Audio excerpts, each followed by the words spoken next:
in Acquisitions Inc., Omen Dran, the CEO of Acquisitions Incorporated, owns some contracts on Strix as one of the most powerful magic users of the Skizix family and their strongest warrior. Well, that's what he was sold. Walnut, who is the documancer for the C team, so she's the one who writes the head office and makes sure all the paperwork is filled out, she asked for use of a contract. And so they were able to summon Strix to the Underdark to help them in their time of need. So at the moment, they're in the Underdark. Can't quite remember why they're there in the first place, but they're basically, Strix was summoned to help the team and ended up fireballing a lot of things, including the Drow warlock Cathris, who was disguised as a priestess of Lolth. It's a very funny episode, and I definitely recommend going to watch it. Strix has a great dynamic with the entire C team, and they also confirmed that yes, the gift giving, Secret Santa was indeed canon. At the end of the episode, basically, so the C team has a few different mechanics, which include audience participation. So all the bits go into a DM's cauldron, and once that's filled, Jerry is allowed to tip his cauldron, and that means he can roll on a chart for something to happen, either like an inconvenience or an NPC or something happening. So at the end of the episode, his cauldron was tipped, and they were brought to a merchant. And that merchant ends up being able to help Strix by both healing her up to full, turning a Duragar to stone so that he was an object that she could take with, and she has a potion that can turn him back into not an object, as well as the stopwatch. All right. So wait, she got the stopwatch. So the stopwatch, everybody can hear me, okay, right? Yeah. Now the stopwatch was able to stop time for 2 seconds before it becomes too hot to touch. That's what she was told. Oh, for 2 seconds. And it didn't affect the elves, right? Apparently not. Right. Yeah. Weird. All right. So, all right, good. Thank you, because I didn't see that. So, Shauna, can you tell us what happened on this episode of Dice Game Action? All right. So it took place right where the last one left off, with the group initiating a fight with Paultin. Paultin actually used an offensive spell on them, which hit most of them, and that they were extremely reluctant to actually, like, both sides, both Paultin and Evelyn and Dieth were reluctant to actually fight him until Strix appeared, basically. Used the stopwatch, but Miranda actually was not affected by it, grabbed it, took it off Paultin's finger, and then disappeared. Which we found out later was she made a deal with the two Shatterkai and is now taking the ring north.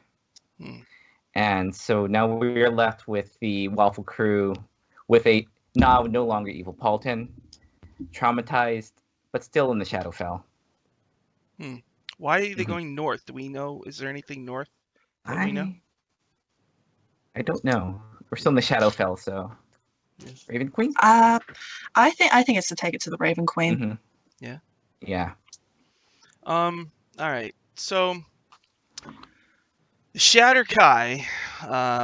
Okay. The one thing that was stuck out to me was the Shatterkai make like they're gonna take everybody's face, but then they don't. What is that? Why is that happening? Because they're assassins, and they weren't told they had to assassinate all targets Miranda, so they only take the faces of those who they are targeting. I see. All right. So what did you two think? Annalise, what did you think of the show? Like, how did you feel about it?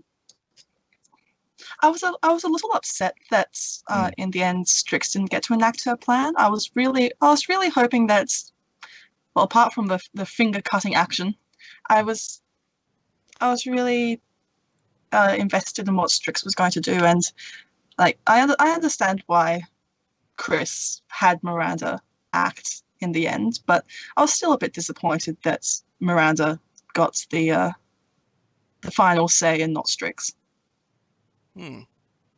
So you didn't like the ending? No, I mean, I was expecting Miranda to go scurry off with the ring one way or another. I just wish that Strix had been able to enact her plan, because it there's really not a polite way to say this. The ending did feel a bit railroaded. You think so? Yeah. Yeah, A little bit. and yeah. that's not something which I would normally say, especially with this show, but it felt like it was like Chris was definitely steering them very heavily in one direction and trying to finish up this whole arc with the ring, so that they could go back to Cholt and finish off the death curse. But and it was definitely like he was trying to finish up with Miranda as well, and it did work. I personally think that I would have liked to have seen Strix actually being able to enact her plan. That plan was to cut the finger off, right? Yeah. Yes. So you feel like the Chris kind of took the time stop and used that to get the result he wanted? Is that how you feel? Yeah. Yes. What about you, Shauna? What'd you think? Yeah, it was one of those. The fight was interesting because it was one of those things where it's tough in on table, like having a situation like that where you're fighting another player. Like it feel like the reluctance on both sides of them to actually engage in anything like serious, like hand to hand, like combat with each other. Like, because I think the spell was fine. Like it's a little more hands off, but actually like targeting each person, that's a level I don't think they necessarily want to cross. But it was interesting, yeah. I was also sort of looking forward to, because Strix did talk about that plan of cutting off the hand, and I was kind of looking forward to that in a morbid way. But yeah, it's quite morbid, but it's still like, what lengths are you willing to go to save your party and save your friend? Yeah. Will you do something for the greater good? Which is something we've seen come up a lot in Dice Camera Action, especially with if you go back to the episode titled "The Greater Good," which I believe is episode 27, I think, which is where Diath first makes a horrible choice and kills Arabelle. We've seen that the crew will do questionable things if it will help the party or help their friends, or if they think that it's going to make things better in the long run. Now, do you guys think that the pocket watch didn't affect elves, or was it specifically Miranda? It was Miranda and the Shatter Kai, right? And they're the elves. I'm confused about that. Yeah. I've got two theories in that it's either it doesn't affect elves, or it doesn't affect those who are being studied, or who the Raven, something to do with the Raven Queen. Because she did make that offer last episode to the Raven Queen as well. You're right. I think some people in the chat were talking about how they didn't understand. All right, so I think it was the bar was warded and you had to be evil to go in. Strix was able to go in because she had the Strahd doll, which is super evil. But then they were saying, why was Miranda able to go in? Was she evil? Do you know why? What the deal was with it? She is neutral, but maybe neutral can pass through. Did it bar anything that was not evil, or was it just evil things can pass through? There's a few different options. I mean, it could be the time stop, but I'm not sure how that would quite affect a protection spell. Rowdy Roddy Sniper is saying could have been protection from the Raven Queen that was able to get them through. There's a few different options, but Chris has, I feel like he's specifically left things quite unclear. I guess it's like, here's the thing about these streams. I don't ever want to like backseat DM somebody. You know what I mean? Being a DM is so hard, and Chris Perkins is the best. And you know what I mean? I don't ever want, like, I guess there was something with Critical Role that I saw last week where people were kind of getting on Matt Mercer, and I felt like I just don't like seeing, being a DM is so hard. Yeah. And so Yeah. Oh, yeah. I never want to like, so I think, when we talk about this, these are minor quibbles, right? He's an awesome DM, Yes, of course. and it was a crazy setup, but yeah, I thought And it was a cool show. But it I was can only imagine how hard it would have been for him to actually try to steer the crew through that, since it went so off track from where we were all thinking it was going to be going this season, and he did handle it well. I think there's just a thing which I have, which is more about taking away player agency and enacting your own plan in spite of what the players want. I still think that Chris is a great DM. I think this proves more than anything else, no DM is perfect, and that they all can make faux pas, or they can all do things which you might not necessarily do. But it's a way for DMs in the audience to learn, and for players to learn as well. Yeah. I mean, I thought it was cool. And he said at the end, he said he had no idea how this was going to play out. So that's kind of interesting. But it did feel like, he took the time stop and kind of used that to shuffle things along. And I don't know. I thought it was fine. But it's like, the question to me is like, okay, well, what's going to happen next episode, right? I mean, what are we going to do now? Are they going to follow? That's kind of what I'm wondering. I don't think they will. Yeah, it seems like they want to get out of there as soon as possible, and at least Diaz wants to get back on the original orders of finding the spectacles, and they have very little hit points left. They have to deal with the Soulmonger stuff at some point. That's true. Now, getting to where they got to in the Shadowfell, it took a month, right? So that means if they want to go home, they're going to have to either find a portal here, like Strix was trying to do, or travel 1 month to get all the way back to the portal that they came through, right? Yeah, that's well, I mean, they have both the rings, so it's like it's only a third of the hit points lost out of half. But yeah, they're gonna be pretty low. That's right. Yeah, the death curse. You're right. They probably can't walk the whole way back. I didn't think of that. You're right. They'll probably be close to dead then, right? Diaz only has like, what was it, a little over 30 something hit points left. Like the only one that isn't affected is Evelyn, so that's something. Given if they keep swapping the rings, then they would, by the end of a month, so one person's going to be affected each day, they'd probably lose about 10 hit points each. Yeah. Which is significant, given that, as someone pointed out, DF has fewer hit points than a level 3 character. Yeah, because what was the damage on that freezing sphere? Was it 60-10? Something like that, yeah. It could have easily, possibly killed him. Yeah. Like, should have killed Diaz, because I don't think he was hurt a little bit. People in the chat are saying that Diaz has 23 hit points. Oh, right now. So that's not good. That's rough. That's really rough. That's rough. That's at level. That's 10. rough, buddy. What did you guys think of Paultin on this episode? I just wanted to know your opinions. Go ahead. Yeah, I liked how much he played into being the evil Paultin. It was, I mean, it was a good like middle ground of not being super like antagonistic, but like being entertaining and still being a threat. So I thought he did that well. I did like that. I felt like Nate did a fantastic job with playing it, and especially once the ring was taken off, that whole no, the ring has messed with my mind, we have to destroy it. That's that dawning realization of, oh shit, what did I do? What have I done to my friends? Yes. I did like. Oh, go ahead, Sean. Oh no, go ahead. Oh, like that he has to like think about like what he does now instead of just doing doing first and then thinking of it later, because now he has people he can hurt. Yeah, and I think that this has been a great character development plot for Paultin and for Nate, and I'm really interested to see how it pans out in future episodes, especially on the way to ending the Death Curse, and going to see what's happening there.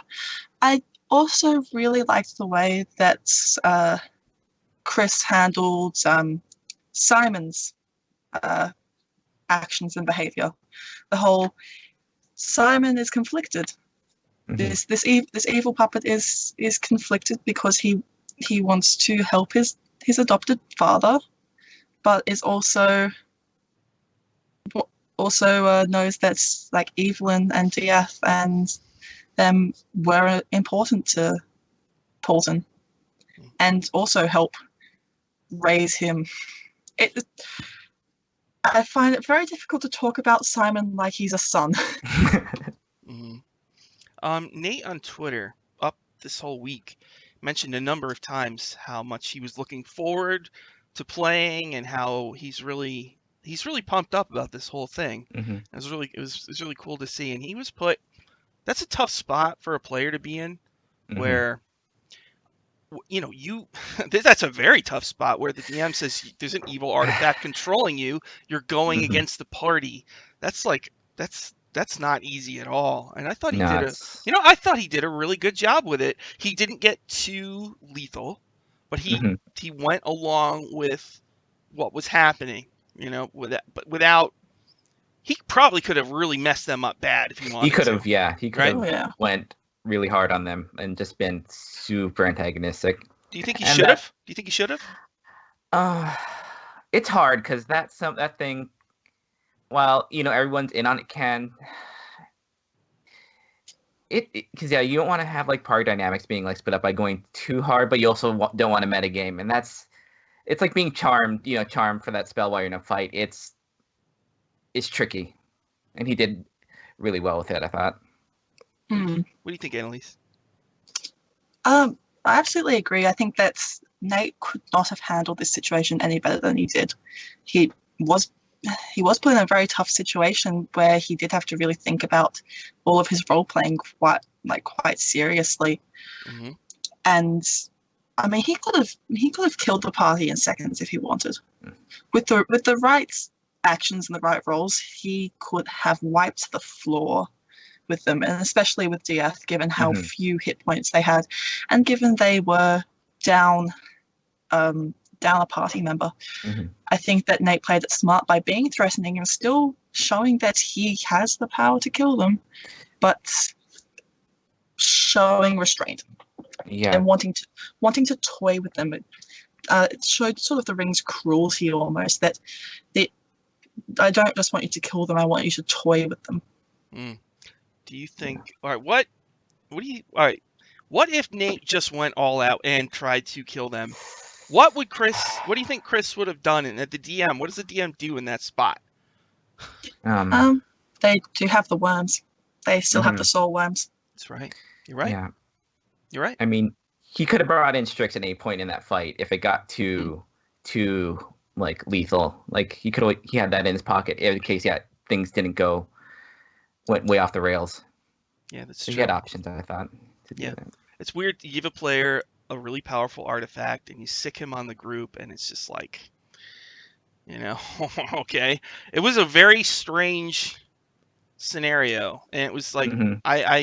what I like about the show is a lot of times you just have no idea where we're going next or Mhm. what's going to happen. Oh, and all right, so they get rid of the ring, right? Mhm. So Paultin walks out, and there's Evelyn, and like he just kind of blows her off. Come on, what did you think? He's had a tough time, honestly. Like I think he's in his head still, probably, and that fits him. Like it's vulnerability, and he doesn't want to be too vulnerable or pie around any of them at this point. You think that's what it is? I think so, probably. Will he ever crack? He came close. He did tonight, you think? Not like that. It was the Turtle episode when he talked to Strix when they were drinking. Oh, that's right. I think And that that's that breaking point for Paultin is Mhm. definitely coming up. It feels like it's in the works, especially now that he realizes how manipulated he was by the ring and what he's done to his friends. I think that he's on that edge. Mm-hmm. He didn't say he was sorry, though. Did he? No. He just kind of drank some wine, smashed it against a thing, and said he wanted to destroy the Ring of Winter. I think if I was a player in that game, I would have had my character be angry at him because they warned him about the ring from the beginning, and they put a lot of work into trying to keep him from the ring, but he got it, and look what happened. And they seem to be kind of letting him slide, right? I think consulting Polymath in the chat is right. He doesn't feel like the kind of person to apologize or to say sorry for this. Yeah. And TK is saying that Paultin doesn't believe in apologies and has said so in the past. Paultin doesn't believe in apologies? Why? It's hard to put my finger on why, but it does feel fitting as a character. I'm wondering if this is the turning point where he starts to take responsibility for his actions, given that in the past it's always he takes action because of something he wants. Sometimes it benefits his party, mostly it benefits him.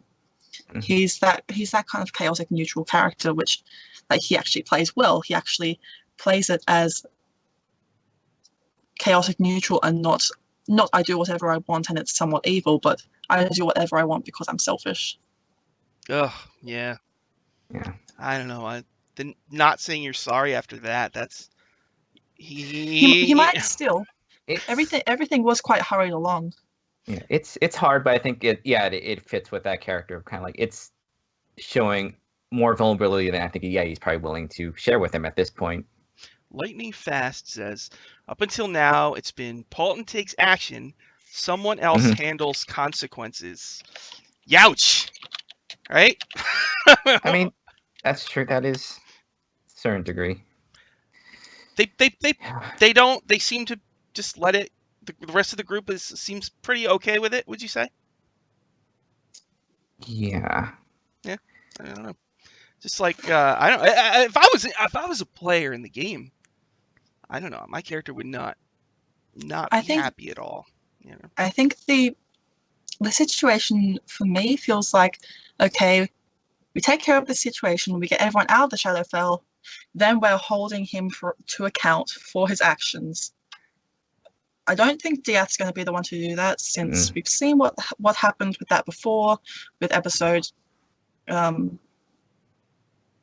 can't remember which episode. The one with the egg bomb. Yes. Yeah. And I think that it's going to have to be Evelyn who holds him to account. Yeah. He won't listen to anyone else. Do you think if Evelyn flips out on him, would he have any different reaction than normal, or would he just let her? I think so. He does care for Evelyn, and if you've seen in past episodes, he doesn't often give out inspiration, but when he does, it's to Evie.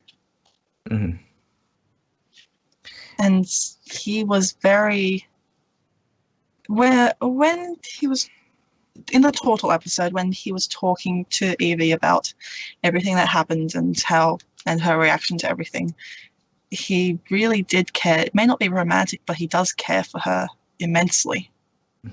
Lightning Fast is saying, I think people maybe are upset with this episode because they expected a grand conclusion and it kind of wasn't.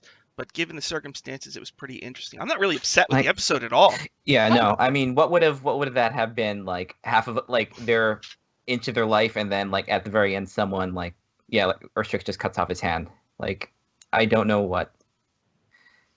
I think that sort of thing would upset the dynamic too much. I think if it was end up being this huge fight, and I think we're at the point now where Paultin is remorseful if he's not sorry yet. At least. I don't think that this was ever going to be the grand conclusion to something, but I think it was just going to be another stepping stone along the way for their character development. And whilst there was one thing I wasn't entirely happy with, I still enjoyed the episode. And Yeah. sorry, I'm also losing my voice a bit. Yeah. Everyone's losing their voice at the moment. I'm overall happy with how the characters handled it, and I'm interested to see what's going to be the repercussions from all this. Mm-hmm. I feel like we need to address two elephants in the room. Mm-hmm. One, where the heck is the Strahd doll? Yes. Two, what the heck is happening with Ezek? Oh yeah, they have him still. They have him. He's currently a chicken Mm-hmm. Yeah. for an hour, but what really took me aback was the moment that Chris said to Anna, Ezek is not your ally. Or Ezek isn't an ally. That okay. That moment felt to me a little like I just it was kind of like, are you just saying that? I mean, like, technically is he an ally? Because I had this in 4th edition a few times where the rules are very, very specific about your allies get this, and sometimes people will try to haggle on what an ally was, like including themselves as their own ally, which the rules actually say you can't do in 4th. So this was kind of a weird thing where it was like he's fighting alongside them, you know. He's with them against the enemies. It's kind of a weird sort of I guess he's Strix's ally. I guess that's how he was looking at it, right? Probably. Well, did they say in the previous episode that he's just following orders from someone else? So this is not necessarily like his idea. He was following orders from Lady Doctor. Mm-hmm. And I guess that considered maybe not being an ally, but just not hostile.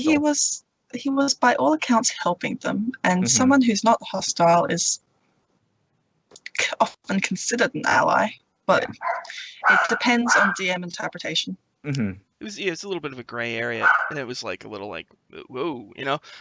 It's like, as a DM, one of the big traps I've always felt was kind of the DM wants a certain result, and so he'll kind of rule in favor of things that will skew it in that direction.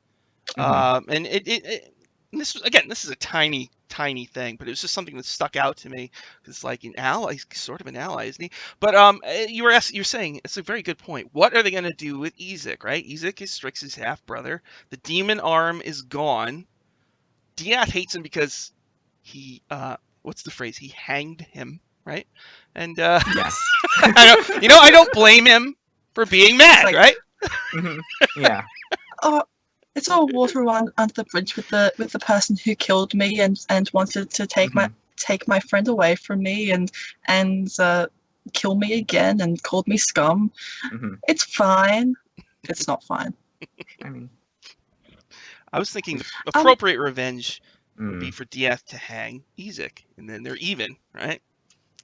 I had a thought which I forgot to bring up last week when Ezek said something. Ezek said that the last time he saw the party was when he lost his arm was when he was hanging off of the coach when they first met Mordenkainen and then went on that wild ride. Where does the wedding of the Dark Powers sit in all of that? Yeah. Ezek was at the wedding. Ezek still had his arm. Yeah. Did he? Then. Yeah, because he remembers them. Even though they went back in time. Where does the wedding of the Dark Powers sit with all of that? What kind of Barovian timeline are we in now? Yeah, that's interesting because it's like that stuff was erased basically, other than the Strahd puppet. So we thought, except for now, Ezek remembers everything. I should probably go back. The time travel stuff is very confusing, and I don't. Time travel is always really confusing. It's very complicated. I honestly don't even remember what that would have. Did that retcon anything? Did it? I don't even know. It's hard to say where everything is placed now, given that it's been quite deliberately pointed out that the actions of the first season are still in place, like the straw puppet's still out there. Lady Fiona still knows about Strix. Ezek still remembers the actions of the first season. And I don't think that Ezek would have left that out deliberately. Something just feels extremely off, and I can't for the life of me figure out what. Yeah. I'm wondering going to have any Lorcatha like explanations, possibly some sort of lore explanation out of him now that we're out of the immediate crisis situation. Give me the forbidden Lorcatha lore, Chris. I need it. Well, maybe we probably learn pretty soon, I think. Right? Not long. Everything's coming to a head. There's 6 episodes left of the season. Yeah, and that's weird. It's like, okay, so there's 6 episodes left. Are they just going to stay in the Shadowfell, or are they going to go back to the tomb? Do you have any? They have to go back to the tomb relatively soon. They have a job to do still. There's no gas, but like they still have to do it. It's Shemeshka. Well, I mean, the gas is gone, right? Yeah. They're still going to do it though. They gotta do it. Yeah. You don't want to make an enemy of an Arcanoloth or any Yugoloth, and you really do not want to make an enemy of Shemeshka. Hey, did you guys see the new issue of Dragon Plus? They had a preview of the Tome of Foes, and there was 3 monsters in it, and one of them, I'm not sure, because Chris had thrown the Harmonium, I believe, at the group.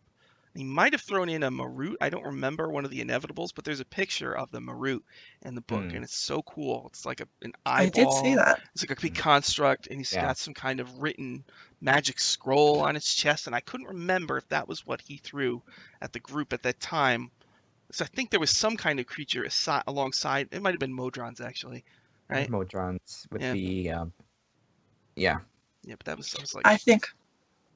I think that a lot of things are going to come to a head in the season finale. Not sure if this season, but I would like it if it happens, like it in a very disturbing way, if we saw more Mercy Killers coming once they defeat the Death Curse and the tomb is annihilated, for lack of a better term. Interestingly, Eli Darkheart has pointed out that with Dieth's hit points, they have maybe a month to fix the Death Curse. Yeah, true. I mean, they're right in front of the tomb at this point, so. I'm kind of guessing. I think next episode they probably will chase after the ring, probably. And if they are going to the Raven Queen's realm, I mean that sounds like a really cool couple of episodes, right? Could. Yeah. But there's so little time left in there. They have to do the spectacles at some point before it's over. The spectacles. There's a few ways I see this going. One possible way, if they do chase after the ring, is if they go to meet the Raven Queen. If she says, this curse is an abomination, you're not getting true death, and places them back in Cholton in the tomb. You're right. Or if they look for a way out, going back to Cholt and finding their own way into the tomb. One way which would not be good and not as likely, but would be calling Shemeshka, saying, "Get us back." True. Oh, that is. You're right. That is a way out of the Shadowfell. What was it? How many do they have now? Is it 3? 3 keys? 4 left. 4 keys. Okay. Strix has 1, right? Yes. He gave that to her. Why? Just to make sure it never gets used? Is that why? To make sure it never gets used, and to make sure that they always have one out of Shemeshka's grasp. It's almost a promise that whatever happens, we can't let Shemeshka win. We don't know what she wants, but we can't let her win. So, all right. So if they go back, they would have 6 episodes to go through the tomb. So maybe we'll actually see some of the. I don't know. He seems to be avoiding it. We're not going to see the tomb. I highly doubt we're going to see any of the rooms actually in the book. Mhm. I think it's going to be similar to what happened on Acquisitions Inc., Mhm. where they find an alternate route through the tomb to avoid spoilers. Yeah. Someone in chat is asking how the Acquisitions Inc. How that episode is fitting in with the Waffle Crew continuity. So Acquisitions Inc. They didn't completely destroy the Soulmonger. They released all the souls. So I'm trying to dodge around spoilers here because I don't. Tomb of Annihilation is a very tricky module where you have this one major focus, and spoiling that is a bit taboo. Mhm. But they did destroy part of what makes up the Soulmonger, but the Death Curse hasn't been stopped because it hasn't been completely dismantled or destroyed. So they've done half of the work. There's still a lot left to go. The egg is still technically on table still, right? As far as something. Yes, I think it's gonna be like a grenade where you just take Yeah. out the key like a pin and just lob it. Oh no, They always have that. the egg is still there. Sheepskate 911. About how many allies does Shemeshka have? Way much. If you killed her, she has a ton. She has these groomer guards, and she's also controls a bunch of organizations in Sigil. And She kind of, has her hands in every pot in Sigil. so she could get Think of probably agents from many different factions, right? All sorts of. think of her like, well, what she is an information broker, and a very powerful one at that. It's often said that apart from the lady herself, she's one of the most powerful females in Sigil. She has control of a lot of the factions from the shadows, and her kind of power is a very secret power. She likes to make people think that she has a lot of power, and that their own imaginations make them more fearful. Basically, she knows everything about everyone, and she holds no loyalty to anyone but herself. Yeah. So she will trade information to those who can offer her something in return, be it more information, be it favors, or some kind of powerful magical item. She trades all of that, and it's what I think is that she traded the information about Strix and Dieth's unwitting union to the Mercy Killers and to the Skizixes. Mhm.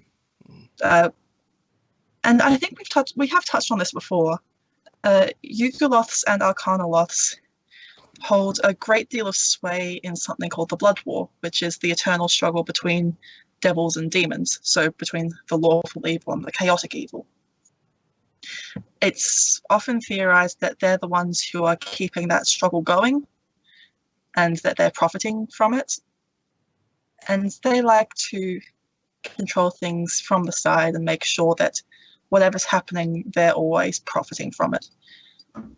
I think Shemeshka's definitely making things more difficult for the party intentionally, or intentionally flaring up the conflict between the Lorcatha and the Skizixes again, because she has something to gain from it. She has some kind of profit she's gaining. Makes me so happy that Chris put her in the show. You know, Mhm. it so was happy. such a nice surprise. You know, it's so cool that there's all of this lore out there that he's willing to integrate into the show, and I love it. Like I you know, because I'm like I like all that stuff. So every time he gives, it's like an Easter egg kind of. You know, I get really pumped up when he uses them, and then you get to see his take on how he runs these. You know, it's funny. So we got to see a guy run Mordenkainen, you know, and it's it's a very cool way to run. I love that. Right? Yeah. It's like I wonder if there is any footage of Gary Gygax running Mordenkainen. You know, there probably is something, but I would be very interested to see the way that Mordenkainen was originally run. you know, 'cause he's kind of like, you know, it's Gary's main character, you know. It's just like, this is Probably, really cool. probably in a lot more of an enigmatic and noble fashion, more similar to Elminster than to the version we got with Sam Witwer, which I honestly prefer that kooky version. Mm. I always wanted to see. I want to see. I don't know why they never use Ed Greenwood on streams. Maybe he just doesn't want to do it. But the guy's got a great deep voice, and he's written so many cool things. I would love to see him run Elminster on an episode of Dice Camera Action. He'll Deus Ex Machina it. Elminster fixes everything. Maybe. Well, they could come up with something to kneecap him or something, you know, like It's almost as bad as Drizzt. Well, he ran. I think Chris's Drizzt. I can't ever say it. Is a lower level, right? He's like 9th level. The one that Chris runs. Is that right? I believe so. I do like the way that Chris runs Drizzt, Drizzit, Drizzler, Drizzle. So bad with the elf names. Brow names. Yeah. Like Drizzt, Elminster. Actually, you know, I would also like to see Erin M. Evans. You know, she wrote all of those really good tiefling-based books. You know, and I would for Rita and all of them. I would love to see her be a guest to run for Rita or an ancillary character from that series. You know, I think that would be really cool. Cronus in chat is touching on something which I actually wanted to bring up. I was going to actually talk about something to do with Shemeshka, which is Kylie the Tout, who is another important and quite famous Planescape character who's often theorized to be Shemeshka's daughter and is like her one weakness. Cronus is asking if it's possible if Strix is related to Shemeshka somehow. Strix is related to Shemeshka.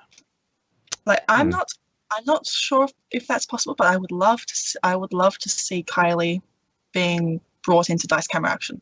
Yeah, that's interesting. Like she's the plain touched variety of tiefling in 5th edition. So 2nd edition tieflings could have been descended from anything from the lower planes, Yugoloth, demon, devil, any of that.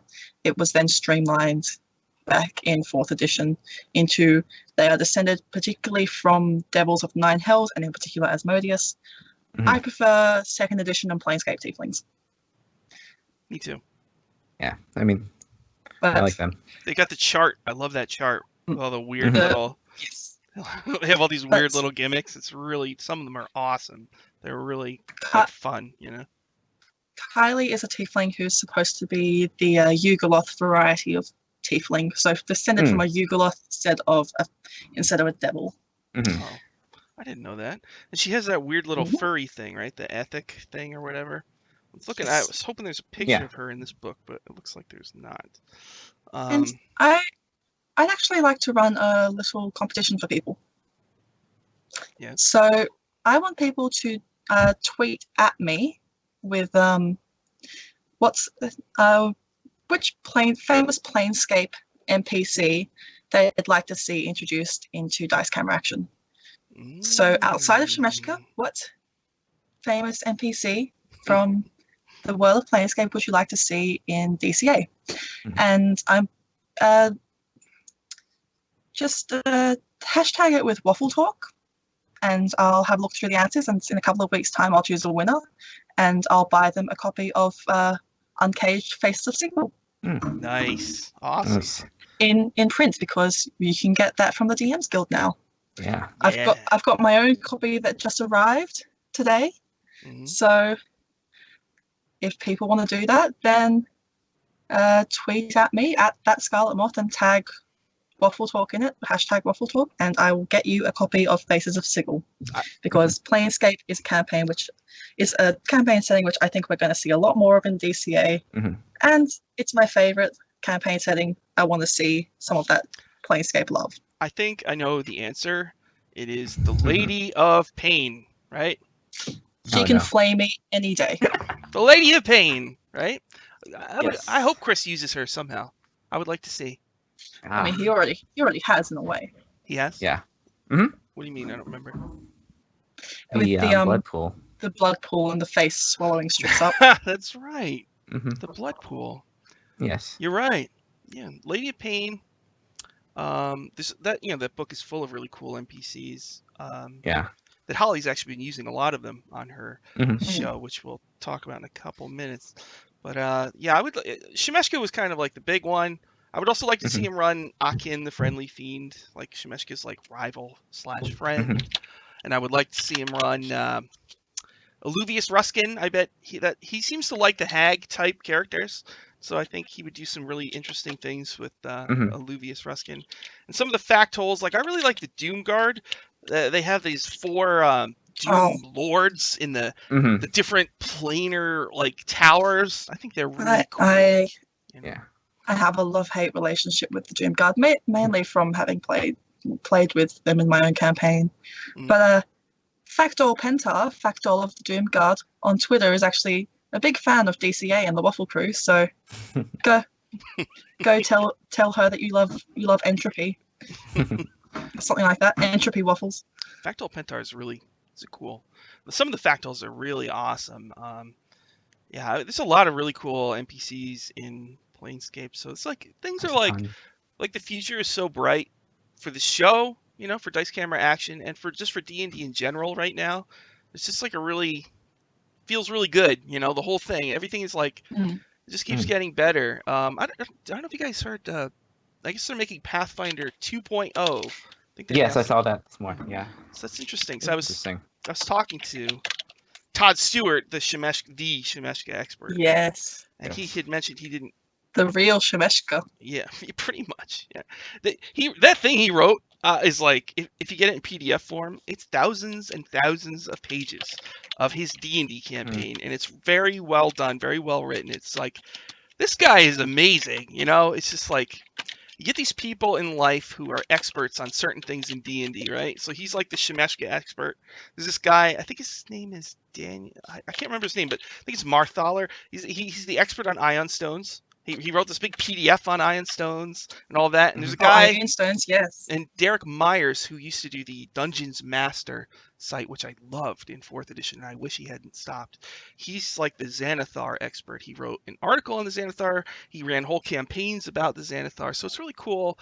Like, I love those people when they crop up. I would love to make a list of the experts on the certain facets of D&D, because I think as a DM, when you make a whole campaign about one thing, you can become the world's expert on that one thing, because you're going to develop so much material, and it's just like, it's really cool. And I hope to see more of those kind of things pop up, Eli Darkheart, yes, Iron Stones are still around in 5th edition. There is a chart for them in the DM's guide for 5th edition.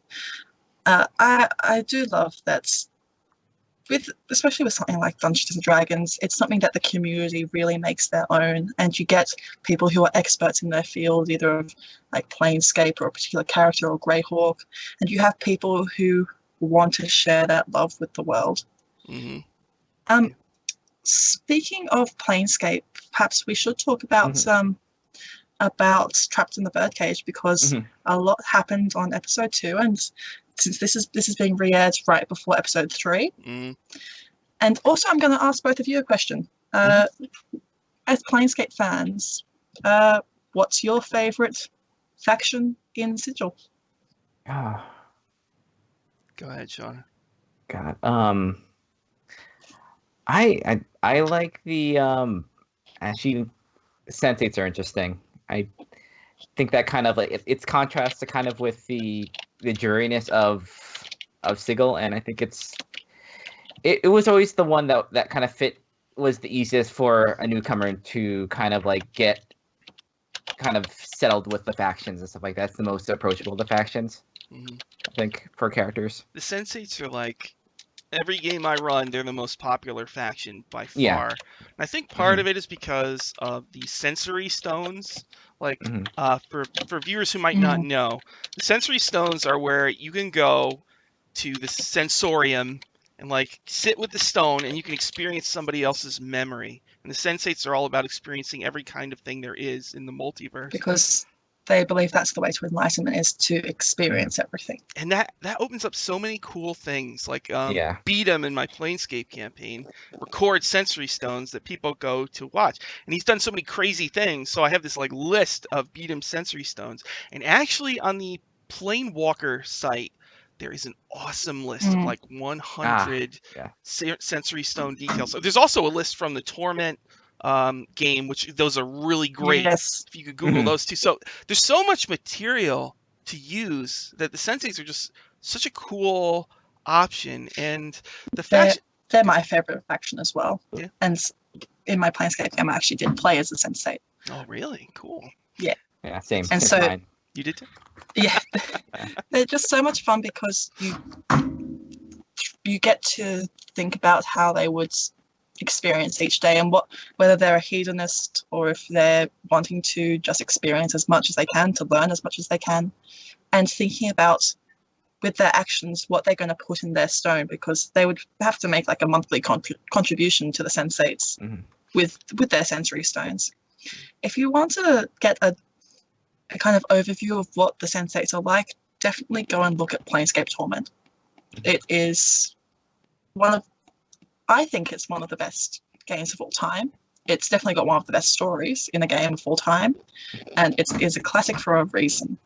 It's really And like you do have you you have a can sensate character in that. yeah, you can loot that game for NPCs and Mhm. adventure ideas. It's gigantic. The only thing, here's what I tell people about Torment.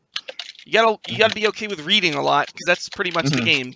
You do a lot of reading. So as long as you're okay with that, and Yes. I know I'm not Yeah. even into that, and I love that game. I really love that game so. And I've tried to play it 3 times all the way through, and I always get stuck Mhm. 2/3 of the way through. There's a glitch the last time. Oh, so we should talk about No. Holly's game. All right, so trapped in the birdcage. The Mhm. group is, let's see if I can remember. There's Reader, the Warforged, who has Mhm. kind of emerged as the good. normal dude surrounded by crazy people. The good boy. And he's It's got the a good book. boy of the group. He has a book, and he is now recording all of their crimes, I guess, to report them at That's some point not- later. That's a bad book. And then Anna is playing Wilhelmine, Mhm. who is completely different, right, from Mhm. Evelyn, and that's I love that. I love when people can play. I really can't. Some people can play characters that are completely different. All of mine kind of end up the same, but she's completely different from Evelyn. It's very fun to watch. It's like jarring because you're so used to her being the goody character. So there's Wilhelmine, who's stealing everything she can as soon as she can. Mhm. And then Adil's character. Nejma? Yeah, Nejma. I love Nejma. She sets fires. And pretty much every time she mentions something that happened in the past, she either burned it down or blew it up. She's like, yeah, I can't really go back there. Disaster. She's so Disaster funny. witches. And then Jimmy Wetzel is Saturn, the rogue. Mhm. And he's really The funny. Bard. Oh, Bard, yeah. Bard. It's a really great group, man. Great He group. plays a triangle. He Also, plays- I think That's right. this should be proof that you don't need a typical party setup to make D&D fun. You Mhm. don't need a cleric, you don't need your tank, you don't need the fighter. Mhm. You play what you want. Mhm. And by all means, the Waffle Crew themselves are not a typical party. They don't have a designated cleric Mhm. and they don't really. The only person who really has strength is Evelyn. Mhm. I believe that half of the party have a -1 to strength. Yeah. The casters and The Waffle Yeah. Crew is not like a dungeon delving They kind are of party. suboptimal. Yeah. Yeah. But I like seeing parties that move away from the whole min-maxing, Mhm. dungeon crawling type Mhm. scenario, because that's not all that D&D is. I love that the Birdcage group is very socially built. Like they're not, and that's interesting in that setting, particularly to be socially like forward thinking.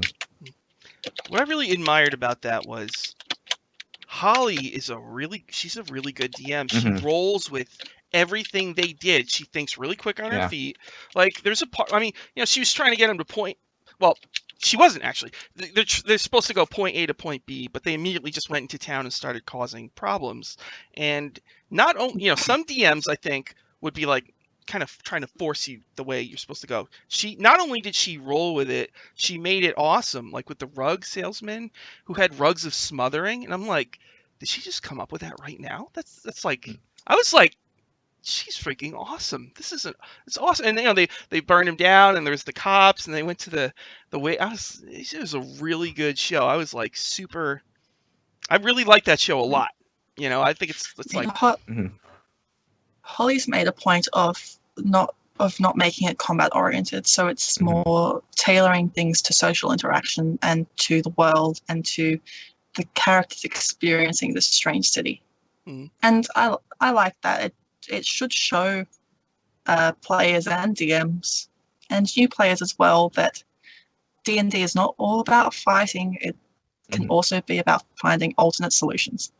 It's good to have like streams that model that, because I think some people would want that kind of game but wouldn't be sure how to run it. But now you have examples that you can look at, and it's like, and here's the thing, like some groups love hack and slash stuff, whatever. I think some of the best sessions I ever did. Stream died. Oh no.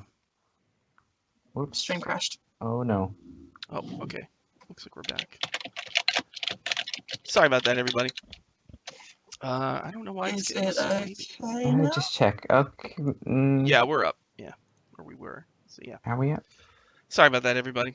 Okay. Hiccup. Anyway, I was just saying, hack and slash is fun, but it's not the only way. And I think there's this, in the old days, there was a mindset about, especially in the really old days, you can read about D&D tournaments at conventions, and it's all about player skill, and knowing the rules and knowing what you're, just surviving a dungeon by your wits. And it's kind of like, in the olden days, there was like, you're not good at D&D, if you can't, but over time that has evolved, and I think that's good, because to me, D&D isn't so much about fighting, it's about adventure, right? And adventure can encompass all sorts of different things, For me, it's like Indiana Jones, where you're going on a crazy quest and just, doing all sorts of weird stuff. It's not just, and you know what though, a dungeon where you hack through it can be a heck of a lot of fun. I mean, that's basically what we're doing in the Tomb of Annihilation, and I love it. I think it's really fun. But yeah, I think I love that there's examples now of games where it's more like dice camera action. It's very character driven. Right? He goes along for the ride, he doesn't go, they're not doing X. He goes, okay, all right, well, we'll go do this. And he goes and does it, and he fleshes it out, and it's like, it's sort of like, oh, hey, this is really good, and that's, I think, what gives the show the feeling of, you don't know what's going to happen, because they're driving. The DM's not really driving, they're driving the car, and he's kind of, you know what I mean? And I think it's really fun. But yeah, anyway, she's a great DM from what I've seen.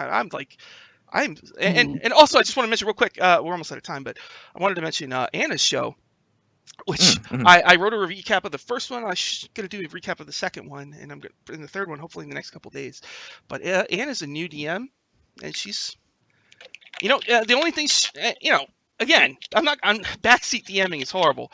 But it's like, she just did a great job. Her group is great. Genevieve is awesome. I think she's hilarious. I think Trump is like the coolest guy. I don't know why. I just think I love Trump. I think he's a really cool dude. And and watching Trump her. SC. Yeah, Trump SC. Yeah, sorry. and so she's running the starter set adventure, and it's like. And I have that, and I think a lot of us have played through it. And it's so fun to watch her run it. And, again, you can identify the things she tripped up on are things that every DM trips up on, right? Which is, what was the big one? Cover. I can never remember cover and lightly obscure and all that stuff. And then I can never find it when I need it. That's one of the big ones. And it's like she barely stopped it all. She was all over it. And that's, I really, like, she's so prepared. I was just like, this is good. This is going to be really good stuff. If Anna and Holly's and Chris's DMing should prove anything, it's that everyone DMs differently. And in the end, as much as backseat DMs will say something different, the rules are guidelines. You don't have to stick to them 100%. You change them to how you want your game to work, how you want your story to work. You tweak things. See, I'll make an example quickly, is that for a moment of tension and to actually transfer a character from one campaign to a different campaign, change the night hag ability from plane shift on self to plane shift on a creature. And plane shifted one character into a completely different campaign. You can do that. You're the DM. You do what you want. Do whatever you want. That's really cool. You did that. That's good. That's really awesome. Yeah, so I agree with you. And it's nice that there's the nicest thing about all this live stream thing is you see, if you thought you were horrible, then you watch and you go, okay, no, I'm not horrible. You know, nobody's perfect. Everybody's struggling with things, and it's all fine tuning, and just you've got your style and you do your thing, and it's all about, as long as the players have fun, right? That's the big. Yeah, there's so many styles out there, and it works with the parties, and the best ones are the ones that kind of keep their party in mind of how they're playing as well too. If you have a group of people who are there, and they're mindful that there's other people there, and they're all there to have fun, and they're unselfish, to me that's very important. It's like you're gonna have a good game. You just are. And so I think D&D players as a whole are getting much better because they can watch the streams and see the other people, how they behave, and how that makes for a better game. Because when I would run at the game store before streams were a thing, it was rough. It could be real rough. Sometimes it was okay, sometimes it wasn't. But now people have that baseline where most of them have watched the stream, so they know a lot of things that the people who came into the game store didn't know. So it's like it's helping the game tremendously. It's amazing. Yeah. Now, we are running out of time, but before we go, I want to give a few shout outs to some of my favorite pieces of fan art from the past week. So firstly, I want to give a shout out to Katie Humes, who goes by at Sergeant Babbitt, so SGT Babbitt on Twitter, who did an amazing piece of work which showed Evelyn being pulled away from her gods by the Soulmonger. I'm going to retweet this so everyone can go see it. It's amazing. Please have a look at it. And another shout out to QT Apple Pie, who I was talking about last week, who was working on the animatic of the moments that Diath gives Strix the key. They just finished that, and that's being retweeted by the cast. It's amazing work. They've been working on it for about a month, so please go have a look at it. It's wonderful. It's great work, and these are two very different pieces of work. Very different styles, but I think it should show just how diverse our community is and how talented all of our fan artists are. All right, yeah. All right, so I think we're out of time. So everybody, remember, Anna's show is on right now on Misclicks, so you can go check that out. I'm probably going to go over there once I recover from. And then on Thursday, after the show ends, Trapped in the Birdcage episode 3 is going to start. And for our people watching the repeat on the D&D channel, hello to you all, and stay tuned for Trapped in the Birdcage. And does anyone have announcements? Well, I mean, I've got a million shows. Thursdays I'm not gonna be able to do any shows anymore because of Waffle Talk, the re-air. But Saturday I'm gonna have at least one game at 6:30 in the Tomb. Sunday we'll do Dungeon. I'll be there. Yeah. And Lindy's gonna be there. Everybody's gonna be there. I think it's gonna be awesome. Nice. And Sunday I'll have Dungeon Academy with the Dice Camera Action fans who are freaking tremendous. They're incredible. This is a great group, and I can't wait to get a whole bunch of sessions under our belt. It's gonna be really cool. And so Shauna, you got anything? Shauna, hopefully you and I will be playing in something this week, right? Hopefully, we'll see. What about Return to Greyhawk, Anna? Are you Annalise? So our game yesterday was postponed because we've got a few people who are sick and recovering. I'm still quite croaky, but we're actually going to be playing it tomorrow instead of yesterday. We're going to be playing it at 8:30 Eastern Standard Time, so tune in for that. We just fought a Naga, and we're up to more trouble on the way to the lost caverns of Sojkanth. Yeah. So awesome. if you're into those classic adventures, go have a look at that. And yeah, I'll be in Sean's Tomb of Annihilation game again on Saturday at 6:30 EST. That's the right time, isn't it? Yep. Yep. And half my party is gone insane, so I'm gonna keep them on child leashes. All right, everybody. Thank you very much for watching Waffle Talk. We'll see you again next week. Thanks a lot for watching. See you later. Bye, everyone.